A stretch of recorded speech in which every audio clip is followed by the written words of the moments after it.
Halo semuanya, kembali lagi bersama saya Madianto. Kali ini kita akan membahas tentang cara mengatur keuangan rumah tangga agar tidak boros. Mengatur keuangan dalam rumah tangga menjadi hal yang sangat penting untuk dilakukan. Selain agar tidak boros, mengatur keuangan rumah tangga juga akan membantumu dalam menghadapi segala hal mendesak yang mungkin terjadi di kemudian hari. Salah satu penyebab sulitnya bisnis mengatur keuangan dalam rumah tangga adalah tidak sesuainya perhitungan alokasi dana dengan pengeluaran jumlah dana yang harus dikeluarkan. Ini terjadi biasanya karena terdapat pos pengeluaran yang belum terdata dengan baik atau ada beberapa alokasi dana yang terlalu minim dan terlalu berlebihan. Bagi kamu yang masih bingung atau bahkan belum mengetahui cara mengatur keuangan rumah tangga agar tidak boros, simak pembahasan berikut ini dan tipsnya oleh ibu rumah tangga. Yang pertama, buat daftar pos pengeluaran secara terperinci. Untuk bisa mengatur keuangan rumah tangga dengan baik, mulailah dengan membagi setiap kebutuhan rumah tangga menjadi beberapa pos. Pengeluaran yang cukup penting dalam rumah tangga biasanya adalah peralatan rumah, listrik, dan air, biaya transportasi, serta kebutuhan makan dan minum. 4 kebutuhan tersebut menjadi pos pengeluaran yang pengalokasian dananya harus didahulukan. Ini karena kebutuhan-kebutuhan tersebut merupakan kebutuhan yang selalu dibutuhkan setiap hari. Akan menjadi kesalahan yang sangat fatal kalau kebutuhan sehari-hari tidak terpenuhi.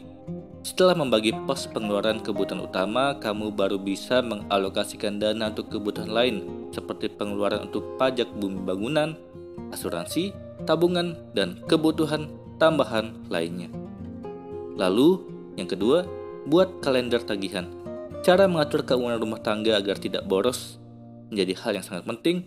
Ini dilakukan agar kamu bisa memperhitungkan jumlah pengeluaran pastimu pada kalender yang kamu miliki.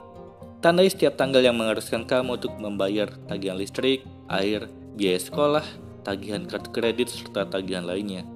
Perlu diingat, hindari berutang untuk hal-hal yang tidak penting. Sekiranya masih bisa untuk tidak dilakukan, lebih baik jangan dilakukan. Ini karena akan menambah pengeluaranmu. Kalau benar-benar kebutuhan yang sangat mendesak, kamu baru boleh melakukannya dengan catatan kamu harus membayarnya sesuai dengan tempo yang ditentukan. Ketiga, laksanakan kewajiban dari berutang. Cara mengatur keuangan rumah tangga agar tidak boros yang selanjutnya adalah dengan melaksanakan kewajiban utang yang kamu miliki. Membayar utang menjadi kewajiban yang sangat penting untuk kamu lakukan. Biasakan untuk disiplin dalam membayarnya, agar kamu tidak memiliki tunggakan atau bunga yang lebih besar. Keempat, membuat target dalam menabung. Salah satu kunci sukses berbisnis dalam mengatur keuangan rumah tangga adalah kemampuan menabung. Agar bisa melakukannya, kamu harus menyisihkan, bukan menyisakan uang setiap bulannya. Untuk bisa menabung dalam jumlah yang banyak, cara mengatur keuangan rumah tangga agar tidak boros ini menjadi langkah yang paling tepat untuk dilakukan. Kelima, menyisihkan untuk dana darurat. Menyisihkan uang untuk keperluan dana darurat menjadi hal yang penting untuk kamu lakukan. Selain bisa membantu kamu dalam keadaan mendesak, menyimpan uang untuk kebutuhan darurat juga akan membantu kamu dalam memprediksikan pengeluaran untuk kebutuhan utama. Dengan melakukan cara ini, kamu tidak harus menggunakan dana yang seharusnya digunakan untuk kebutuhan utama dalam keadaan mendesak. Namun, dana darurat yang dimaksud bukan tabungan. Kamu harus memisahkan kedua hal tersebut agar manajemen keuangan kamu tertata dengan baik. Lalu yang terakhir, pastikan pengeluaran sesuai dengan jumlah yang dialokasikan. Kalau pos pengeluaran dan nominalnya sudah diperhitungkan, cara mengatur keuangan rumah tangga agar tidak boros yang selanjutnya adalah dengan melakukan implementasi dan evaluasi secara mendasar. Lakukan pemantauan setiap bulannya agar pengeluaran kamu tidak melebihi perhitungan yang sebelumnya sudah kamu alokasikan jumlahnya. Itulah tadi cara mengatur keuangan rumah tangga dan tipsnya dari ibu rumah tangga. Halo semuanya, kembali lagi bersama saya Madianto. Kali ini kita akan membahas tentang tips hemat ala seorang perencana keuangan. Membuat perencanaan keuangan itu sangat penting, mulai dari tips hemat dan juga cara menabung. Career Builder pernah melakukan survei terhadap ribuan pekerja dan pengusaha di industri mengenai keuangan mereka. Survei tersebut menunjukkan bahwa 78% masyarakat hidup dari gaji ke gaji. Upah stagnan dan kenaikan biaya hidup membuat mereka kesulitan untuk menabung. Sementara itu, tingkat pengangguran yang masih tinggi membuat banyak orang tidak mampu membayar tagihan karena tidak ada gaji yang didapatkan. Untuk mengatasi masalah tersebut, tentunya kamu perlu memiliki kemampuan perencanaan keuangan yang baik. Tanpa ada kemampuan tersebut, keuangan kamu akan sangat berantakan. Untuk menghindari terjadinya hal tersebut, berikut adalah tips hemat yang bisa dilakukan agar kamu hanya mengeluarkan sedikit uang setiap harinya guna berhemat bagi masa depan. Tips hemat yang berkaitan dengan aturan yang harus kamu buat sendiri adalah jangan impulsif. Apakah kamu adalah seseorang yang dapat dengan cepat membuat keputusan pembelian? Kalau iya, maka cobalah untuk mengubah kebiasaan tersebut. Tentukan suatu aturan wajib sebelum membuat keputusan pembelian untuk mengurangi perilaku memboroskan uang yang berlebihan. Contohnya, kalau biasanya kamu membutuhkan waktu berpikir selama 1 jam sebelum membeli suatu barang, cobalah untuk mengubahnya dengan berpikir 1 hari terlebih dahulu sebelum membeli barang. Dengan melakukan ini, kamu mungkin akan menyadari bahwa sesungguhnya barang yang ingin dibeli bukan sesuatu yang sungguh-sungguh diinginkan dan dibutuhkan. Carilah cara untuk hindari godaan. Terkadang, gaya hidup tidak berjalan beriringan dengan target keuangan yang sudah dicanangkan. Entah karena pekerjaan yang menuntut untuk menghabiskan banyak uang, tempat tinggal yang dekat dengan pusat perbelanjaan, atau selalu berkumpul dengan orang-orang di sekitar yang mendorong terjadinya pengeluaran lebih banyak lagi. Solusi terbaik untuk hal ini tentunya adalah mencari cara untuk membatasi godaan. Kurangi berkunjung ke pusat perbelanjaan dan cobalah menghabiskan waktu di rumah bersama orang terdekat. Kurangi juga pertemuan-pertemuan tidak penting dengan temanmu. Lalu membuat anggaran. Kalau kamu melakukan pembayaran berlebih setiap bulan dan tidak tahu kemana uang tersebut pergi, mungkin sudah waktunya untuk kamu mulai membuat anggaran bulanan. Kunci utama penganggaran adalah mencari tahu berapa banyak penghasilanmu dan menuliskan berapa banyak yang akan kamu belanjakan untuk tagihan dan kategori bebas seperti makanan, hiburan, dan tabungan. Seorang perencana keuangan Arizona, Charles Scott, mengatakan ketika pertama kali memulai penganggaran, dia memulai dengan daftar uang, permintaan, dan kebutuhan sederhana. Dia membuat tagihan dan kebutuhan sebagai prioritas utama dalam penganggaran. Dia juga berusaha menekan keinginannya setiap bulan, meluangkan waktu untuk menganggarkan. Dengan cara ini, membantu Scott menyadari betapa tidak penting keinginannya dari waktu ke waktu. Lalu lacak pengeluaranmu. Meskipun ada banyak cara berbeda untuk melacak pengeluaran, seorang penasihat keuangan, David Nigel dari Mitra Keywell, mengungkapkan bahwa dia dan istrinya mulai menggunakan Google Doc untuk melacak pembelian mereka. Hal ini memang membutuhkan usaha dan waktu untuk membiasakan diri. Namun dia mengatakan bahwa pelacakan pengeluaran telah membuat perbedaan besar dalam arus kas keuangannya selama ini. Dengan mencantumkan semua pembelian di satu tempat, dia menjadi lebih mudah dalam menilai anggaran setiap bulannya untuk mengetahui di pos-pos mana saja mereka bisa lebih berhemat. Cara mengatur uang bulanan agar teratur dengan metode 50-30-20. Cara mengatur uang bulanan yang tepat dapat membantu kita untuk lebih teratur dalam mengelola keuangan. Penghasilan yang kamu dapatkan setiap bulan seharusnya bisa mencukupi semua kebutuhan dalam periode 1 bulan tersebut. Sehingga penting halnya bagi kita untuk mengaturnya dengan sebaik mungkin. Mengatur keuangan tidak hanya untuk mencukupi kebutuhan saat ini saja, melainkan untuk di masa mendatang. Kamu perlu menyisihkan sebagian untuk ditabung demi tujuan di masa depan nanti. Metode 50-30-20 bisa kamu gunakan sebagai pedoman dalam mengelola keuangan. Dalam metode 50-30-20, pendapatan yang kamu peroleh setiap bulan dibagi menjadi 3 bagian.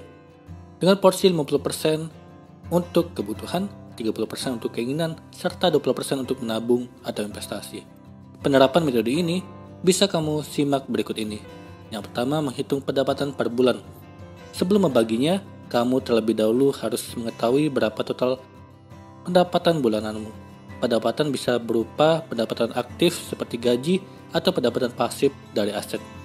Total pendapatan tersebut kemudian dikurangi dengan jumlah pajak yang harus kamu bayarkan setiap bulan. Hasil pengurangan tersebutlah yang akan kamu bagi sesuai dengan metode 50-30-20. Kedua, menghitung pengeluaran setiap kategori. Dari total pendapatan bersih yang telah dikurangi dengan pajak, kamu dapat menghitung ambang pengeluaran untuk setiap kategori. Kebutuhan 50%. Total dari pendapatanmu dikalikan dengan 50% atau 0,5. Semisal pendapatanmu 10 juta, kemudian diambil 50% sebesar 5 juta, maka batas pengeluaran untuk kategori kebutuhan maksimal 5 juta per bulan. Yang termasuk dalam kategori kebutuhan juga meliputi tagihan yang harus kamu bayarkan setiap bulan, di antaranya belanja bulanan, tagihan sewa rumah, cicilan kendaraan, utilitas dan lain sebagainya yang wajib dipenuhi dan dibayarkan dalam periode 1 bulan. Lalu keinginan 30%. Hal-hal yang ingin kamu beli akan tetapi bukan termasuk kebutuhan prioritas masuk dalam kategori keinginan sebesar 30%. Semisal dari gaji bulanan sebesar 10 juta, kamu hanya mengambil 3 juta untuk membeli hal-hal yang diinginkan. Adapun yang masuk dalam kategori keinginan, misalnya liburan, shopping, tiket menonton bioskop, tiket konser, peralatan elektronik baru, dan lain-lain. Kamu bebas menggunakan 30% dari penghasilan bulanan untuk membeli apapun yang kamu inginkan. Lalu tabungan 20%. Di saat kebutuhan saat ini telah tercukupi, begitu pula dengan wishlist kamu bulan ini telah tercapai, maka saatnya kamu menyisihkan sebesar 20% untuk tabungan. Semisal gajimu 10 juta, maka sebesar 2 juta dapat disisihkan untuk tabungan. Total 20% dari pendapatanmu bisa kamu bagi lagi untuk mempersiapkan dana masa depan. Misalnya 2 juta, kamu sisihkan 500.000 untuk tabungan, 1 juta untuk investasi, 500.000 untuk dana darurat. Investasi itu sendiri akan membuat danamu berkembang hingga memberikan imbal hasil yang bermanfaat. Ketiga, merencanakan anggaran. Dari perhitungan tadi, kamu dapat merencanakan anggaran sesuai ambang pengeluaran yang telah ditentukan.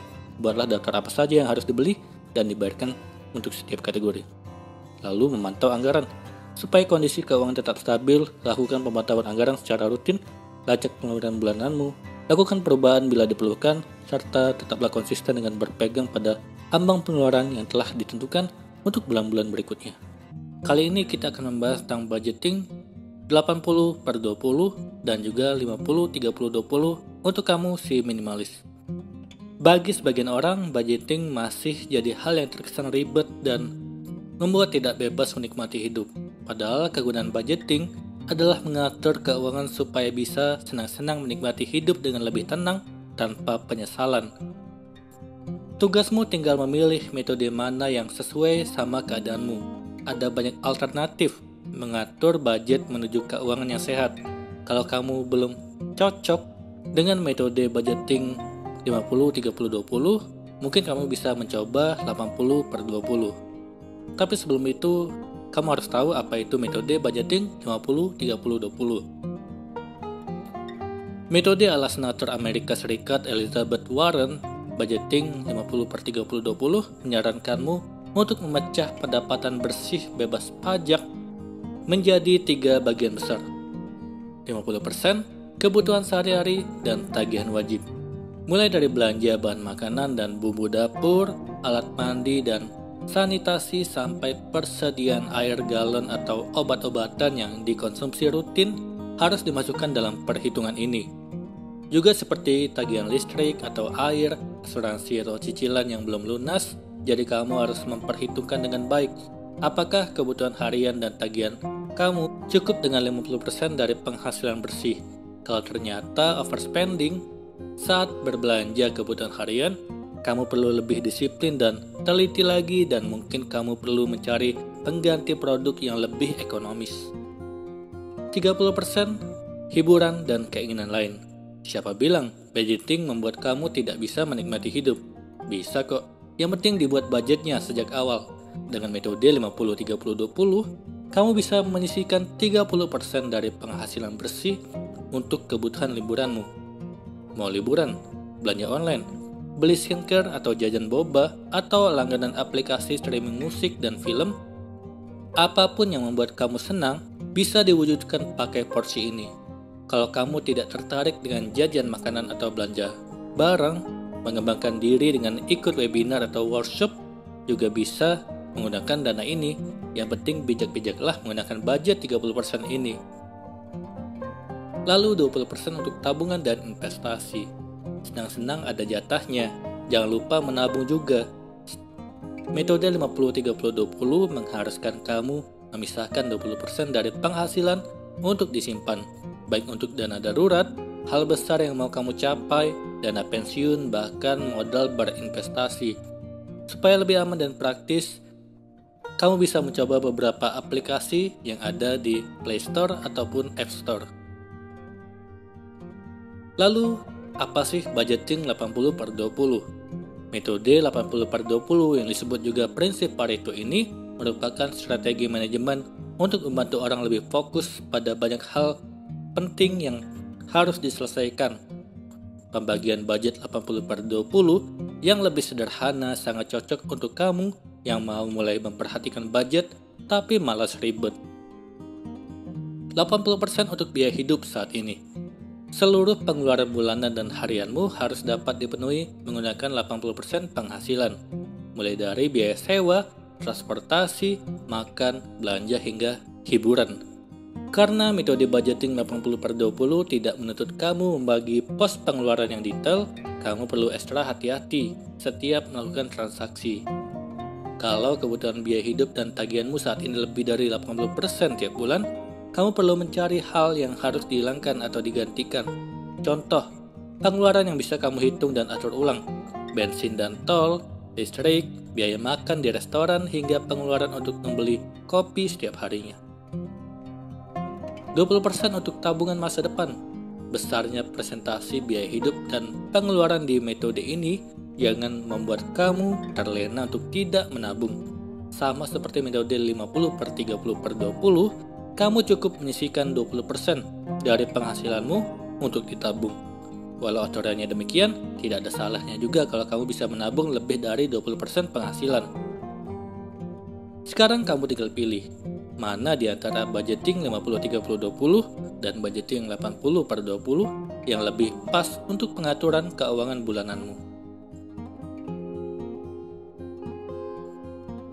Dari ringkasan mingguan dan bulanan, kamu bisa melihat angka yang menggambarkan pola pengeluaran. Dari situ kamu bisa memperhitungkan metode budgeting yang mana yang lebih pas dengan profilmu.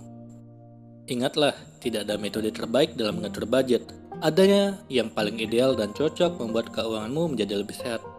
Kali ini kita akan membahas tentang cara sukses menabung dana darurat. Terkadang dana darurat sering diabaikan atau bahkan dianggap tidak penting. Tapi situasi seperti sekarang ini membuat kita tersadar akan betapa pentingnya punya dana darurat. Di situasi yang serba tidak menentu, membuat kondisi perekonomian masyarakat ikut terguncang dan kita mau tidak mau harus siap menghadapinya. Oleh karena itu, dana darurat diperlukan untuk menstabilkan kembali kondisi finansial kamu. Lalu bagaimana cara terbaik menabung dana darurat? Supaya berhasil, berikut ulasannya dari Investory. Yang pertama, tentukan jumlah yang ingin ditabung. Coba kamu hitung berapa jumlah dana darurat yang kamu butuhkan setiap tahun. Paling tidak, kamu bisa memiliki dana darurat sebesar 50% total pendapatan tahunan atau sebesar pengeluaran kebutuhan bulanan selama 6 bulan. Lalu dari situ kamu bisa menentukan berapa banyak uang yang harus ditabung setiap bulan ke dana darurat selama 1 tahun, sehingga tidak memberatkan dan membuat kamu terbiasa menabung secara teratur.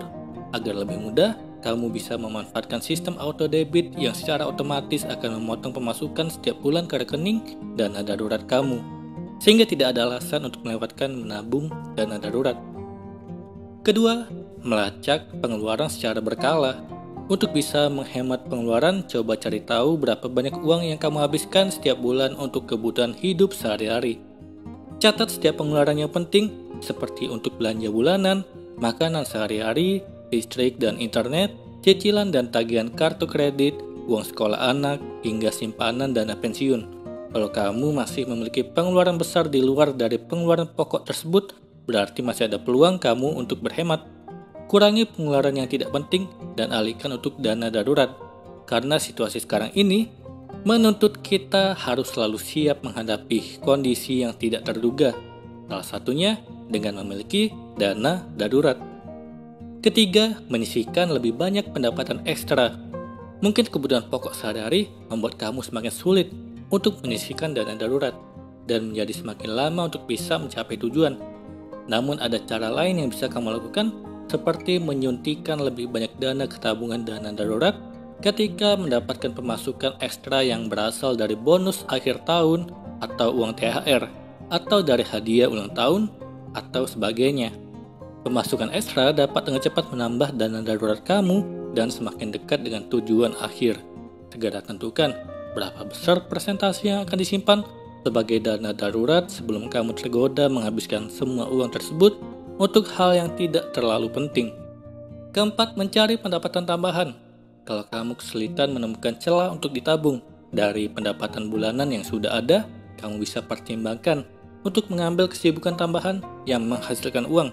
Dengan begitu, kamu punya uang lebih setiap bulannya untuk ditabung sebagai dana darurat.